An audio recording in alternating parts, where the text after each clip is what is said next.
Friday got away from me before I realized why my hands felt wrong on the keyboard. Lauren had taken Emma into town for a half day at the library, which meant the cabin was too quiet, and the woods around us sounded like they were waiting for a cue I hadn't given them. The inbox sat open on my screen with a stack of subject lines that all wanted the same thing from me, which is a story I could package and fold and lay out for strangers. One of those subject lines didn't look like the others. It was 6 words long, pushed in from the left by a row of little arrows from people forwarding it to each other. The original sender line had the kind of name that could have been anybody, which is exactly the kind of name that usually hides something sharp. The subject said, "This facility keeps finding extra doors." I clicked it because of course I did.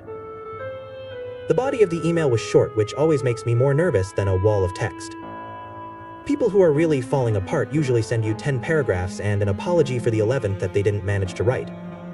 People who are right at the edge send 3 sentences and an attachment. Her name was Carla. She worked nights at a self-storage place an hour and a half from my cabin, just far enough out on the highway that nobody ever drove past it on purpose. The email said she'd been listening to my show long enough to know when a story belonged here and when it belonged with a therapist or a detective, and she was sure this one was mine. There was a second email from her right under the first one, sent 11 minutes later, where she tried to retract it. The subject on that one just said, "Actually, never mind." That was enough to get me in the truck. The facility sat just off a 2-lane road that peeled away from the main highway and ran between a quarry and a patch of trees that looked more like a border than a forest. Someone had tried to make the place seem friendly at one point, because the sign out front still had a cartoon padlock painted on it with a smile that didn't reach past the teeth. The gravel under my tires sounded like old glass when I pulled into the empty lot. It was late afternoon, the kind of light that makes metal look dull and leaves look sharper than they should. 3 long buildings sat in a shallow U-shape around the office, all of them with roll-up doors in faded colors that were never popular in any decade I remember. Carla opened the office door before I even reached for the handle. She was smaller than her emails made her sound. Short, dark hair pulled into a knot, hoodie with the facility logo on it, badge on a lanyard that she'd clipped a little higher than she needed to, like maybe she wanted the plastic between her and anyone who might look at her for too long. You really came out here. I could tell she hadn't honestly expected that to happen. You forwarded something that sounded like a bad idea wearing a uniform. I usually try to introduce myself when that happens. She hesitated with the door half open, then stepped back and let me in. The office had that bottled air smell you only get in places that are technically occupied 24 hours a day without ever feeling alive.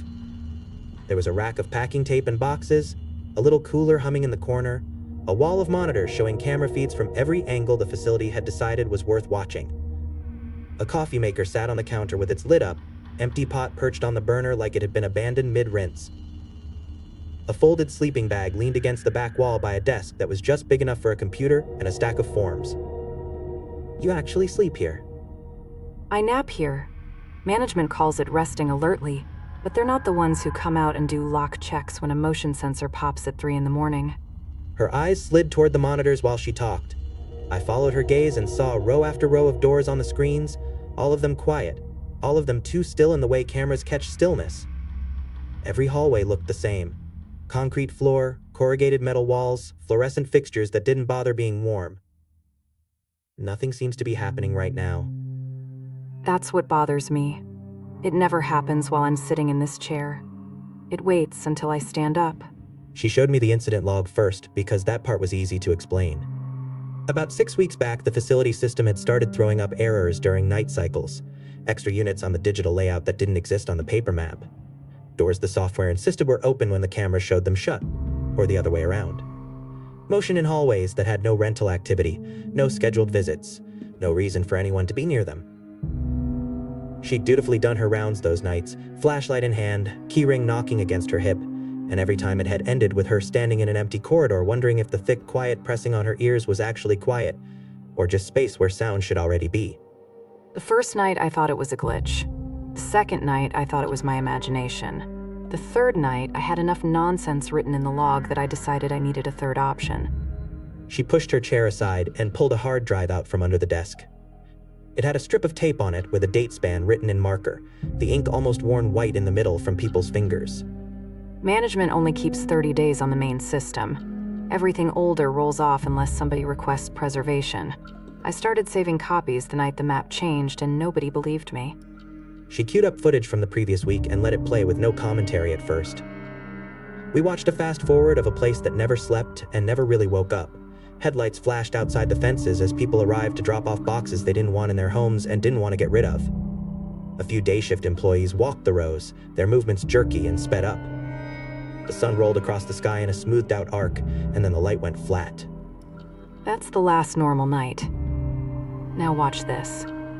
She switched to a camera feed labeled Hall C North and slowed the footage until the world moved at real speed again. For nearly 2 minutes, nothing happened. Then, just at the edge of the frame, a sliver of something new appeared. At first I thought it was a glitch, a compression artifact, some kind of digital smear. The wall at the far end of the corridor trembled, which walls don't do, and then there was just a little more wall than before. A vertical line that shouldn't have been there drew itself between two existing units, and the pixels inside that line darkened until they looked like the shadow of a door that hadn't decided whether it was open or closed. A shape cut through the rectangle. A person. The camera angle was bad, the resolution worse, but I could make out a hunched silhouette stepping into the frame from that new not-quite door, moving along the hallway and walking right out of the top edge of the screen. The motion sensor overlay in the corner flashed white for 3 seconds, then went dark. The timestamp in the corner ticked along, steady and unconcerned. "Freeze it," I said. She did. We both leaned closer to the monitor without meaning to. The pause screen showed that new sliver of wall now fully real. It had a standard roll-up door like every other unit, just more narrow than it should have been, like the building had grown a tooth between teeth. There was no unit number on the metal, no lock. "You walked that hallway after this?" Half an hour later, the system flagged the motion, so I went to clear it. That door wasn't there. "Do you remember which side was which?" I took pictures. She pulled out her phone and slid over a series of shots that matched the corridor from the camera feed. Same fire extinguisher on the wall, same scuff of black rubber from a dolly tire, same tiny rust bloom around a bolt head. No extra door. The thing about this job is that almost everything weird has a boring answer. Lights flicker because ballasts suck. People swear they put a box in one unit when really they put it in another. Something clanks because metal likes to complain. I've been here 3 years. I know how to talk myself down from noises. You don't pull out your phone over a noise. You pull out your phone when something that big's moved in under your nose. Management saw this? They saw a girl who spends too much time staring at screens. It would have been easy to stop there and call this a bundle of stress and low light and the human brain doing its favorite thing, which is filling blanks. It would have been easy to tell her to take a few days off, get some sleep, let the facility prove it could behave while she was gone. She knew that, which was why she hadn't called me after the first night. She'd called me after the second one. She pulled up footage from the following shift. It was the same corridor, same camera, same angle. For a while, nothing happened. Then, around the same time as the previous night, the motion sensor icon flickered, and the far end of the hallway vibrated. I watched a door appear that hadn't been there, the way a bruise appears under skin when you press too hard with your thumb. The metal looked the same as the others, until the unit number burned through the gray. 137B. Does that number exist here anywhere else? There are no letter suffixes on any legitimate unit. We go 1 through 200. No repeats, no weird decimals, no split rentals. That door's making up its own rules. The camera flickered, and someone stepped through the new door.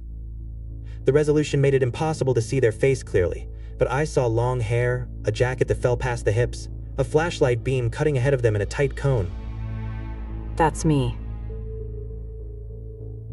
You went through a door that didn't exist? I went through a gap in a hallway the system insisted was open and my eyes insisted wasn't. I didn't see that door. I didn't see any door. I walked 12 steps into empty space. When I counted the real hallway during the day, I only got 10. I watched her disappear into a part of the feed that had no texture, just a gray plane where the software had decided there should be wall. The feed doesn't show what I remember. What do you remember? She thought about that longer than I expected. First, there was the smell. There was dust that didn't belong to this building. The halls here always smell like concrete and cardboard and that dry, cold metal smell. This was different. It was dust that'd been warmed and cooled 100 times around the same furniture in the same room. Old carpet. Plastic from those cheap blinds that break if you tug them wrong. The kind of dust you get in bedrooms people clean twice a year and pretend that's enough. She swallowed and looked away from the screen. I felt carpet under my shoes. I heard air coming through a vent that wasn't on any plan. I put my hand out and I touched a wall that felt like cheap paint over drywall. I thought I was losing my mind, because I knew I was supposed to be in a corridor with metal on both sides, and instead it felt like I was standing in somebody's house. The clip ended with her walking out of frame and never coming back. The motion sensor flashed on, then off, then on again in one of the other halls as she continued her rounds. Nothing showed up on the other cameras. Just that one. Just me going somewhere that's not supposed to have a somewhere. Did you tell anyone about the carpet? If I'd started there, we'd be having this conversation in a different kind of room. She finally turned away from the screen and met my eyes. The next night I saw inside. The facility was quiet while we walked the halls together. No renters, no traffic, just the sound of our footsteps and the low hum of the lights. She had a ring of keys that looked like a prop from a movie, where security guards are always one day from retirement and never make it. She knew which locks to rattle and which ones to leave, which bolts tended to stick, and which doors liked to roll more loudly than the others. We reached the far end of Hall C and I saw the same wall the camera saw, without any of the camera's hesitation. 3 doors in a row, numbered 135, 136, 137. No letter, no mystery. I counted the steps back to the fire door. 10, just like she'd said. We're standing in the exact physical space where digital footage claims a door blinked into existence. And where my brain claims I walked into carpet that doesn't exist. Open 137. She hesitated, which I appreciated because it told me she understood what a bad idea this might be. The guy that owns it pays in cash and never shows an ID. How often does he visit? He doesn't. The lock clicked and the door rattled up. Inside the unit there were stacks of plastic bins. A metal bed frame leaned against the back wall, and a rolled rug that had been tied with nylon cord. Everything smelled like vinyl and cold metal. Looks normal. That's what keeps happening. Every time I go looking for the strange thing, I find a normal thing sitting there looking innocent. She rolled the door down and locked it again. We walked back toward the office and she pointed out the spots where her memory and the footage disagreed. Here, she said, is where she remembered stepping off concrete onto carpet, even though my boots thudded against cement the entire way. There, she said, is the point where she heard a vent rattling above her, even though the hallway ceiling was a grid with closed tiles that didn't hide any ductwork. Nothing moved while you were off shift. No renovations, no maintenance, no late-night contractors.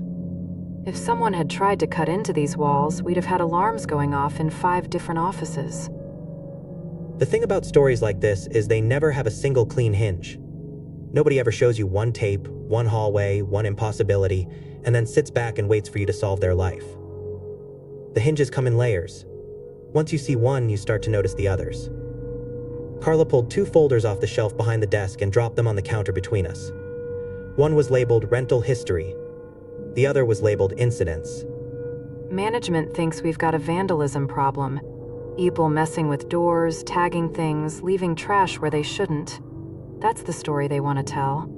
My story looks different. She opened the rental folder first. 3 months before the cameras showed that extra door, a block of new units had been added to the system. No physical construction, just numbers entered into the software. Someone at corporate had decided they wanted the database in line with another property that had more capacity, so they padded our list with units that didn't actually exist. They didn't show on the paper map, they weren't on the building blueprints. They were little ghosts in a spreadsheet. Nobody can rent these? They're not supposed to. The program flags them if anyone tries. They're meant to stay empty so the regions match when they run reports. She flipped further into the folder and pulled out a handwritten note from a day manager explaining that the phantom units were an accounting choice, not a structural one. "Please ignore," the note said. The phantom numbers matched the suffixes that were showing up on the screen. Corporate created a whole family of units that don't exist. They live in the software, they live in billing reports, they live in the part of the system that sends out payment reminders.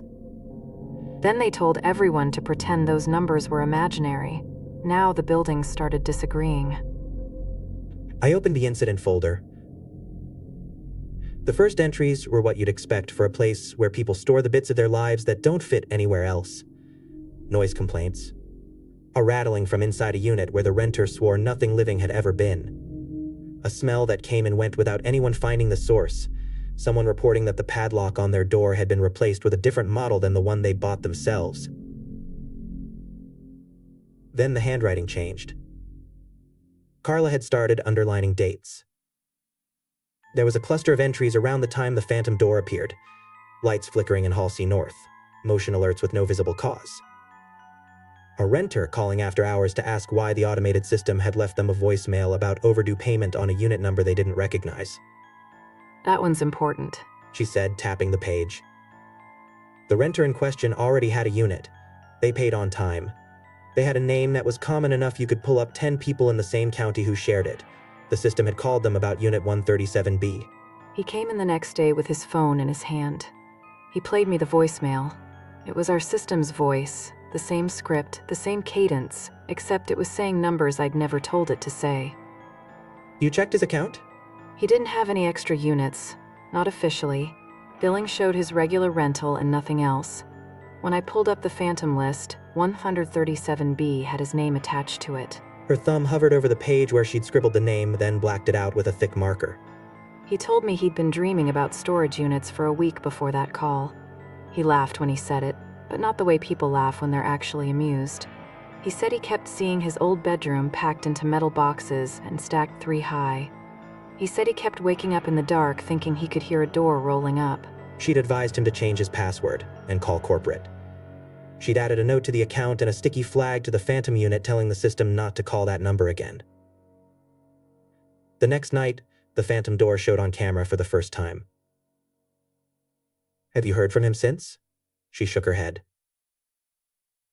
What about you? Any phone calls about units you don't own? She hesitated, then laughed once without humor. I unplugged my phone from the wall. There's a point in these conversations where I have to make a choice about what kind of witness I'm going to be. I can stand in someone's office, look at the same screens they look at, hear the same sounds, and still decide the safest thing for my mind is to file it under glitch. I can remind them that cameras are weird, software's worse, and that fatigue plays games with every sense you think you trust. That's the responsible thing to do sometimes. Then there are days when the responsible thing is to admit I've seen enough places where buildings start arguing with their own blueprints that I'm no longer sure where the edge of ordinary sits. Show me the night you saw inside. She took a breath before she loaded that file. The footage was from 3 nights earlier. Same hall, same camera, same time of night. The extra door bloomed into existence on screen with less hesitation this time, like whatever was writing it had grown more confident. The space between units deepened, the rectangle of not quite shadow darkened, and then the door was simply there. The unit number that appeared on the metal was 137C. That one's mine. I watched her walk into frame. The camera caught her from behind this time, flashlight beam cutting ahead, keys swinging at her side. She stopped directly in front of the new door and turned her head a little, like she was listening. Then in the footage, she reached out and put her hand on metal that didn't exist during the day. Her shoulders lifted in a slow breath. She rolled the door up. The view into the unit was static fuzz. The camera sensor couldn't make sense of whatever was behind that threshold. It spread the confusion out into a block of gray that looked like someone had hit pause on a television tuned halfway between channels. Right there, right in that blankness, is where I knew they'd finally gotten me. What did you see? I saw the bedroom I had in 6th grade. Not the way it looked at the end, but the way it looked the night everything changed. She rested both hands on the edge of the desk, knuckles pale. There was a chipped white dresser with stickers on it that I'd peeled off a sheet from a cereal box. The bed had a quilt my grandmother made and I ruined. There was a crack in the wall above the headboard shaped like a check mark. There was a backpack with one broken zipper leaning against the door to the hallway. I knew every object in that room, the position of every book, the angle of the blinds, even the dent in the carpet where I used to sit to do homework on the floor. It was all there, and it was exactly wrong, because none of that stuff exists anymore. What happened that night? I left. She didn't give me the story behind that word, and I didn't push her for it. There are some details that belong to the person who lived them and nobody else. You saw that room in a storage unit? I saw it the way you see something when you're not sure if your eyes are open. Everything had the wrong kind of clarity. It was wrong in every direction. I could smell the detergent we used back then, even though I know those bottles have all been in landfills for years. I could hear the music that used to come through the wall from the neighbor's place.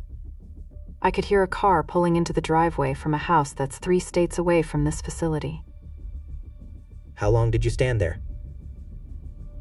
The camera says 26 seconds. It felt like enough time for an entire childhood to stand up and walk back into the room. Her voice shook once and smoothed itself out. I closed the door. The metal in my hand felt solid.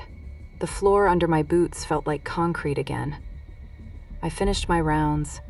I did paperwork. I went home at 8 in the morning and I sat in my car in the parking lot of my apartment building for an hour, trying to convince myself to go inside. I came back that night convinced it'd been a stress dream. Then you checked the footage. And there I was, opening a door that's not here. We sat in the quiet of the office for a while after that. The monitors showed nothing except what they were meant to show. The facility hummed and waited. What do you want from me? She didn't answer right away. Sometimes I feel like this place is learning from us. Like the software and the cameras and the doors and the empty rooms all sit together and compare notes after we leave. Corporate makes imaginary units in the system and says they don't exist, and then the building tries that trick on our memories. I'm afraid that if I keep ignoring it, it'll stop needing my help. I thought about the voicemail to the renter for a unit that didn't exist. I thought about the way the camera had tried and failed to show me the interior of something that was very eager to show itself to her. I don't know what it wants. I don't even know if there's a single it behind all of this. I know that when you give a system empty slots, somebody eventually decides they need to be filled. She gave a small, unhappy laugh. Story of my life. Here's what I can do. I can keep a copy of this footage. I can tell this story without names or locations. I can let more eyes sit on it and see if anyone hears an echo of something that's happened somewhere else. I can't fix your building. I can't promise it'll stay the shape you expect it to be. She nodded slowly. You're not going to tell me I'm crazy? That's not my job. My job's to stand in the gap between what you know and what you can prove, and keep you company there for a little while. She looked at the monitors one more time before she walked me to the door. The sun had slipped lower while we talked. The shadows of the buildings lay long across the gravel, making dark corridors where no walls stood. The sign with the cartoon padlock smiled at no one. Do you still sleep here? I don't sleep much anywhere right now. Something made me turn back toward the buildings before I climbed into my truck. The far row looked like every other self-storage line I'd ever seen, which means it didn't look like anything at all, until my eyes snagged on a detail that didn't belong. One of the doors near the middle of the row had a temporary paper label taped where the painted number should be. The tape fluttered a little in the evening breeze. Someone had written on it in marker with quick, impatient strokes. The number was mine, not my unit number. There was no reason for that to exist. It was my house number from when I was 9 years old, in a town 300 miles from here, written in the same sloppy hand I'd used on every school worksheet until a teacher broke me of it. I didn't walk over to check it. I could tell myself later that I'd misread it from a distance. I could tell myself the wind had tugged the tape just as my brain reached for something to latch onto. I could tell myself the building didn't know my name, let alone my history. Carla followed my gaze. That label wasn't there this morning. It doesn't belong there now. She started toward it, keys in hand. "Don't," I said, a little too sharply. She stopped. What if it helps? What if that bedroom inside's mine this time? We stood there for a moment, two people and a row of doors and a strip of paper that wouldn't have meant anything to anyone else. I'll have them pull the audit logs, She said finally. If the system created a new phantom while you were on the lot, maybe that'll show up somewhere. Send me whatever you find. We both knew she would, and we both knew that whatever she sent me would be numbers printed on paper, stripped of all the dust and carpet and childhood breath that made them dangerous. I drove back to the cabin before the sky got truly dark, which felt like cheating. The woods around the house looked the same as they always did. The porch steps creaked on the same boards. Inside, Emma's drawing still lined the hallway. Lauren had left a note on the counter about something ordinary, a reminder to pick up flour next time I went into town, a question about whether I wanted to move the couch. The rooms of my house stayed the size they were supposed to be. That night, just before sleep, I lay in bed and tried very hard not to picture a narrow roll-up door sitting out in the trees somewhere, waiting for someone to turn a camera in its direction long enough for it to decide it deserved to be real. When I finally drifted off, I dreamed of hallways that didn't end, lined with doors labeled in handwriting only I could recognize. I woke with the taste of dust in my mouth, the kind that clings to carpet in rooms nobody's lived in for a very long time, and for a few long seconds I couldn't tell which house my body remembered standing in. It took the glow of the monitor and the sound of the cabin floor settling for me to remember I'd come home. By then I'd already learned the worst part. Once a place figures out it can rewrite its own map, it doesn't stop with hallways and doors. It starts looking for people who fit into the empty spaces. Hey, you made it back to the cabin. That already puts you ahead of most people. If this one got under your skin, hit like so I know what kind of thing to drag out of the dark next time. If you want to find your way back here, subscribe. That's how you keep the cabin on your map. Tell me in the comments where you had to pause or turn the volume down. That's how I know where the thing really grabbed you. And if you've got a friend who swears they don't scare easy, share this with them. See if they still say that after tonight. For now, lights are on, the door's unlocked, and you know the way back.